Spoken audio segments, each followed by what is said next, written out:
So here we are again with the stripped down version of things you might have heard from This Is a Conversation Project and .com. And today I, put enough effort to put in the website Chiron so things look a little normal. But other than that, we're gonna kind of breeze through this as best as possible. I still have 8 stories, just that technical glitches and supply issues kept us from getting them into the actual slide. So you can't read along with me inside the video, but you can open up the description, whatever we have and wherever you're getting this, and show notes if it's a podcast, and see the links to what we're talking about and go deeper into stories. And so I don't have a full script. I don't have the pictures for the tease or for the advertisement. We'll still do advertisement. And I will give you the birthdays, probably give you the full list of birthdays like I did yesterday, because I'm not limited to that one. And also there's a lot of birthdays that were really interesting. So I think we'll do that as well. So stick around today as we get towards the tail end of it. So you get the today things, including a very fun fact that you probably did not even know about. TV, the length of TV, the age and birth of TV, if you will. It's TV's birthday. It's TV's birthday. Let's go on into the news stories. 8 stories curated by me, of course, vetted by you based on you following the feeds. Follow the feeds on Facebook and Twitter. They are on. You can go to our website and find out details of that. Go to our website just for things in general. This is a conversationproject.com. Let's go into the news stories as I have them. No particular order in the way of saying which is more popular, because this first story, one of the biggest stories of the day, but obviously not the most big story, popular story, but it was a big hit yesterday late when we got the information in the news. Lisa Marie Presley dead at 54, the daughter of Elvis Presley and Priscilla Presley, the former wife of both Michael Jackson and Nicholas Coppola, Nick Cage, if you will, has passed away at the age of 54. What people noted about her, who actually attended the Golden Globes last night because she was supporting Austin Butler and his role as Elvis in the Elvis movie that came out. She was a big part of that, making sure that happened, that story was done. That she just didn't seem like she was herself. She seemed a bit off, seemed a bit tired. And then she went to the hospital for a cardiac arrest event earlier in the day yesterday. We hear about passing later in the evening that night. It was one of those things that within minutes, basically all the outlets were covering it. I was at my computer working on some things, checking the news, saw Lisa Marie Presley news pop up with times like 5 minutes ago, 10 minutes ago, things like that. That was short. To my left, as I produce this, I have a screen that's usually on CNN. Anderson Cooper was talking some Brandon document things. And then, of course, after a while, they said, we confirmed that Lisa Marie Presley is dead. So they had their package as well. It was very well covered last night. So thoughts and prayers go out to the family and all the friends and the fans of Lisa Marie Presley.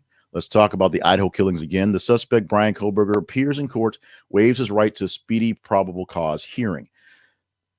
So what that means, weirdly enough, is it's not going to have a hearing next week to talk about the probable cause. Why am I done this? They went ahead and put a marker on the books to get the whole trial started, and that's going to be in a few months. So we still have time for the gestation period. There's still more time for the investigators to do their stuff, for the law and order things to happen, if you will. But he's basically booked and ready to go to some sort of trial very, very soon. They waived the rights to say, hey, I need to see what the actual probable cause is. What do you think it is? He wants this thing over and done with, or what? We're not exactly sure what he wants, but we will see going forward. Candace Owens declares, I don't think Andrew Tate is a rapist, quote. Same day, alleged text revealed he said he, quote, loves raping, or he loves, quote, raping. Make sure I clear out the full thing. Coach love raping. Yeah, that's what he said. So what do we do with this? I don't know. For all the people who have attacked me for my hatred of Andrew Tate and my recalling of the Andrew Tate things he's doing, especially getting caught by sending a picture to Greta Thunberg with pizza boxes, so that the Denmark police said, hey, I know where that Domino's is. Let's go pick up this dude. Yeah, the master of all masters is not a very good master in very many things. And here's a case where Candace Owens, who I always joke I want to give a hug because I wonder why she's so angry at stuff. At this times, I'm just kind of throwing my hands up and saying, you know what, girl, screw you. Do whatever you're gonna do. I can't fix this. I can't save this. I can't save you. I should stop trying. Candace Owens, who is playing the token black person for the world right now, saying everything that the racist, sexist, and just really, really hacked off white people want a black person to say. not because it makes any sense, but because if a black person says it, it validates their craziness going on. It's saying more stupid BS right now. Candace Owens can fall in a hole and go to hell as far as I'm concerned at this point, because I can't really understand what the point is. Some people are just straight up grifters, and you just go with it. Candace Owens is a whole another level of grifter as it is. Yes, I said it. Andrew Tate is scum. Yes, I said it. Send the comments. Send the hate. I got you. Meanwhile, let's go to MSNBC. They're shaking up their lineup along with CNN. Hallie Jackson is moving off the TV. She's getting cut from TV, but getting 2 hours on the MSN Now streaming service. What's going to happen with that? Chris Jansing is going to take over some extra time for there. Also, there's some other shifts happening in the way. This is more or less a response to the CNN stuff and slightly a response to Fox News. Eventually, MSNBC has seen where some things have picked up, some things have not picked up, and because they've lost some people in some cases, they need to cover their bases and kind of spread things around a bit more cordial, if you will. Jonathan Capehart, who did 2 hours on Sunday with the Sunday show, will now do an hour on Saturday and on Sunday. I guess he gets a Saturday show and a Sunday show to make up for the 2 hour show that's been blanked a few times after Ali Veshy on Saturday. Velshi still gets 4 hours Saturday and Sunday. I love the guy. Model my haircut after the guy. Love that guy. Glad he's still got all the time he has, and he'll be doing a special coverage as he will. Look for Shakeups at MSNBC and MSN Now, the streaming service, and you can rate them as well as you can with the Shakeups over at CNN and whatever the hell they're doing right now at Fox. Basically, it's all shows where 5 people are just jacking at each other. That's what it seems like. Prince Harry's memoir opens at a record-breaking sales pace. If I have the story up still, which I may still have, I can tell you what that record pace is. I do not, so we cannot. But Prince Harry book went on sale around the world on Tuesday, and has sold a whole bunch of books in that time. The book is called Spare because, as in royal tense, his brother William is the heir to the throne, and then Harry is a spare, just in case they need him, which they usually don't. And because he's a spare, things usually don't go so well in the life of a dude like that. Here we go. 1.4 million copies. A record place for a nonfiction from a company that also publishes Barack Obama and Michelle Obama. So his publisher knows what he's doing, has big dreams and plans for Harry, and is doing very well with this book. You would think that most people wouldn't care about a spoiled, rich redhead from England. Guess what? Most people care about a spoiled, rich redhead from England. And there is your proof. Our next story. Storms, tornadoes slam U.S. South, killing at least 7 people. This happened in the brunt of Alabama and Georgia. Alabama has a majority of their counties in a state of emergency, and Georgia has basically most of the state in state of emergency. Most of the coverage you've seen from the tornadoes has been in Alabama, especially places like Selma, where things have been wrecked completely to non-description. We will know more about the cleanup as they do this. One of the things about this was these tornadoes that happened, most of them happen towards the end of the day, but not into the evening. There was light in a lot of cases for these things because they spent a lot of time on the ground. One tornado spent about 30 miles on the ground in Alabama itself. We know how they work here where I live in Arkansas, where we had one a few days ago, actually, we're going through in the first batch of storms. And so we know what's going to happen. A lot of cleanup, a lot of work. So a lot of prayers going out to folks cleaning up in Alabama specifically. And of course, Georgia as a larger swath, and the 7 lives lost in this batch of storms. Still maybe some rocky weather today. So be careful if you're in that band of weather. Additional documents marked classified found in Biden's Wilmington garage. So this is the 3rd spot that they found classified documents. And this is not an old office I used a couple of years ago or some storage space that we had some things moved around. This is his house. And what he did in this case of talking about why were there documents in his house, he used it to show off the Corvette that people wondered, does he actually drive it? Because they're a little worried about Biden being a bit old and senile.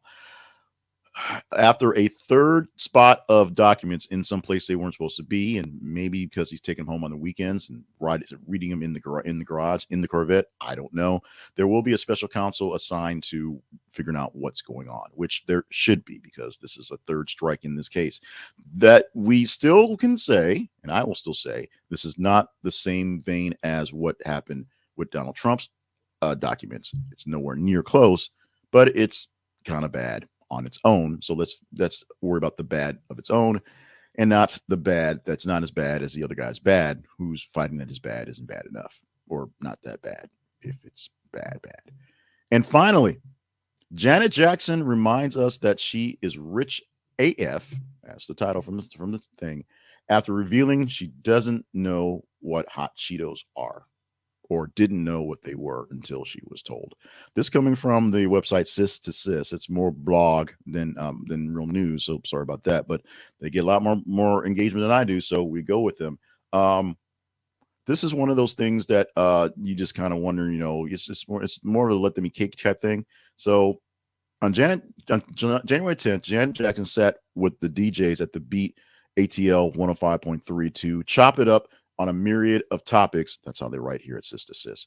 But what brought the host to their knees was the topic of hot Cheetos. The host asked 56-year-old icon, "Does Janet Jackson eat hot Cheetos?"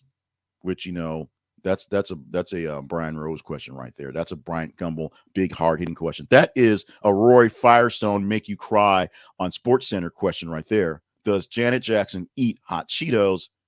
Hot Cheetos, she asked. Okay, that means no, the host said with a laugh. I don't even know what those are, Janet said, looking confused.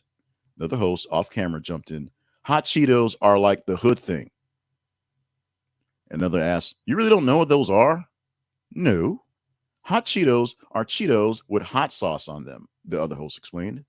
The hat-wearing host told the control singer that she had to try them because she was in Atlanta. She responded, oh, really? I bet you they're good. So the Conversation Project is brought to you by various sponsors, and you can go to thisisaconversationproject.com/sponsors and see some of those. Today we have a main sponsor we're highlighting. That sponsor is going to be Fundrise. Fundrise is a website. That allows you to offer up yourself and your money into a fund that works to manage housing and properties for you. So you can invest in housing without having to actually do any actual work. You invest in a fund, and the people at Fundrise take care of it. Now, last year, 2022, I bragged all year how I lost no money overall from Fundrise. Of all my investments, Fundrise ended the year on a positive. Not very positive, but on a positive nonetheless. This year, the housing market is starting to catch up with us, so we're down for a beginning. Of course, we had a full year to kind of trickle into, so we're down a little bit right now. At least my fund is at the moment, but I'm sticking with Fundrise because, as I said, it diversifies my portfolio. It makes things look much better on my docket. My accountant is like, yeah, you shouldn't buy all that crypto, which I've sold, and yeah, you should take all the money out of those radio stocks because you're not in radio anymore. And yeah, I convinced that. But housing and houses is something I want to get into. I want to be a landlord, but that's a whole lot of work, a lot of energy and money. It takes less energy and money to go to Fundrise and let them do the landlording for you. They will manage it and give you updates on what's going on, how the portfolio works. Check it out at thisisaconversationproject.com/Fundrise. Thisisaconversationproject.com/Fundrise, or you can stop by the sponsors page, thisisaconversationproject.com/sponsors, and see more of our main sponsors. All the sponsors are affiliate links, so we get a cut, like a little kickback from that, but you will get something from Fundrise, including extra shares, depending on what shares fund you get into, and 30 days waive fees. So you get free money for 30 days without any fees by Fundrise. If you want to directly connect with us on something that you think we're offering great content for, go to our partnerships page. The same website, go to the partnerships link, and you can partner up with us directly there as well. Now, let's go ahead and get into the birthdays and the celebration days, since we got all this time to go for it. So I'm going to read the full list since I'm not confined by the little stuff, and we're a little early. So let's go with this. Julia, that's her name, Julia Louis-Dreyfus, turning 62 years old on today. The Veep and Seinfeld star is leading the way, along with Penelope Ann Miller, who's 59, Patrick Dempsey, turning 57, Tracy Bingham from Baywatch, along with Nicole Eggert from Baywatch, Tracy Bingham, 55. Nicole Eggert, Baywatch. And, of course, Charles in Charge, 51. Shonda Rhimes gets her love today at 53. Michael Pena, the Ant-Man movies, and just being Michael Pena, exactly, 47 on the day. Orlando Bloom hitting 46. Liam Hemsworth, the younger Hemsworth, is 33 today. Still quite dashing, just younger than the other one. And Natalia Dreyer from Stranger Things, she's Nancy Wheeler from Stranger Things, is 28 years old today. Friday the 13th, yes, it is. So this is not necessarily a spooky because it's today is Friday the 13th, but there's 13 birthdays for January that they have every single year. Happy birthday to those great people. Special events, things that are special today. So we really, really wanted to go with Blame Someone Else Day. That's what I wanted to go with. But I chose to actually produce and actually promote a Rubber Ducky Day because Rubber Ducky, you're the one, and you make bath time twice the fun. It's also a Korean and American Day, Make Your Dreams Come True Day. Doubt that's happening today. Peach Melba Day. Don't know what Peach Melba is, but I'm sure it's tasty because it's got peach in it. Public Radio Broadcasting Day. So a lot of public radio stations are probably having their pledge drives right about now. And Skeptics Day International, if you believe it or not. So let's go to the one last thing you might not have heard going out the door. So check this out. 95 years old today, January 13th, the birthday, back in Schenectady in 1928, the birth of broadcast television. 3 experimental televisions were installed in private homes in Schenectady, New York. Not that there was much to see. The test broadcast by General Electric and RCA was of a woman smoking, followed by a man playing a ukulele. Those first home receivers had screens which were only 1.5 inches square. First TV broadcast on this day, not very much to see. Well, now we have plenty of things to watch, but a lot of them aren't very good. And the screens, now instead of the super duper multi-big TVs we all have, TV was really small. Back in the day, you remember seeing pictures of people kind of leaned over the appliance with TV screens or monitors like 5-6 inches big, and everyone's watching it because it was how the signal worked back then. We've come a long way, baby, in 95 years. That is definitely the truth. So I'm out of stuff. So let's go ahead and wrap this thing up right now. This has been things you might have heard for today, which is the 13th of January. Friday the 13th of January, 2023. So next week, we assume that we'll have better luck with getting things in on time, and we'll have more pretty things like chyrons with names of stories to read off and scripts, so I'm not just kind of BSing and bird dogging through there. So we hope that happens next week. Otherwise, let us know how this thing worked out. If you're just listening to the podcast version, just the audio version, all those things don't matter. So you're probably happy with what happened. Maybe a bit light on the news, put out a script, but other than that, you're probably fine. If you like me just yakking without the pictures and things, then sure, we'll do that. We can work on that as well. We are going to do an ad because I've got to make some money and got to pay for this thing. So ads aren't going away, but other things could put in there. And if we can make it speed up a little bit, as my boy O tells me, keep it pithy as we're getting it shorter and shorter and chopping up the time, we can add a few things that make this more fun. Add more birthdays, add more celebrations, add more fun stuff at the end. We'll see how that works out. In the meantime, we'll see how your Friday works out and your Saturday and your Sunday and a little bit of your Monday. We're going to come back on Monday with 10 stories vetted by you from Friday, Saturday, Sunday, and Monday. We're going to take the top 30 stories. We get over 90 stories throughout the weekend. And then you'll tell us the 30 that are the tops, and I'll pick 10 from those to get to you, hopefully with actual chyrons going on. If you're watching this as a podcast, you're thinking, why does he keep talking about that? We don't care. It's one of those things where you go live to tape and you go to go, oh yeah, you don't think about it. So we're thinking about you a little too much, or maybe. I can still say, stay hydrated, stay limber, and stay on task. What does that mean? That means there's a lot of stuff going on out there. A lot of people who aren't feeling so great. Talk about seasonal depression, and the big seasons are done, but there are people that are just kind of depressed all the time and don't understand just how important that they are to us. So on the day after we've lost Lisa Marie Presley, who may not be as important to you because she's a famous superstar that lives in famous land, she's important to someone. She's important to all of us in some general scheme. And so it's things like that. So we need you here as best as you can to do the best that you can. So do what you can to be here. Rule number one, don't die or do something to get you closer to dying. Rule number one. With that, we are officially going to say done. I don't have a closer counter on or anything. So I think I'm just going to expand this thing, move away, and we'll talk to you come Monday.